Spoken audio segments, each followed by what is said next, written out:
السلام علیکم میرے پاکستانیوں.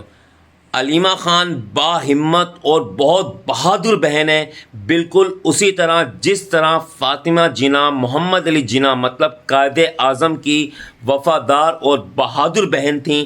اسی طریقے سے علیمہ خان نے اپنی وفا کا حق نبھا دیا کہ اپنے بھائی کے ساتھ ڈٹ کر کھڑی ہوئی ہیں. ایک وقت تھا جب فاطمہ جناح پر اتنی پابندیاں لگیں، اتنے ظلم و ستم ہوئے، لیکن اس نے اپنے بھائی کا ساتھ نہیں چھوڑا. بھائی کے جانے کے بعد بھی ان پر ایسی ان کی تقریر تک پہ پابندی لگا دی تھی اور ان کو ملک پاکستان کا غدار قرار دے دیا تھا، بانی پاکستان کی بہن کو.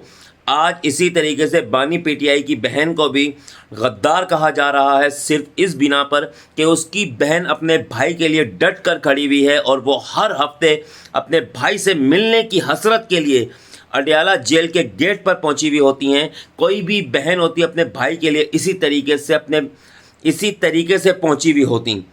میں سلام کرتا ہوں ایسی بہن کے اوپر جو اس طرح اپنے بھائی کے لیے ڈٹ کر کھڑی ہوئی ہے. آج تک اتنی با ہمت عورت، اتنے ظلم و جبر کے بعد، اتنی عمر ہونے کے باوجود وہ اپنے بھائی کے ساتھ ڈٹ کر کھڑی ہوئی ہے.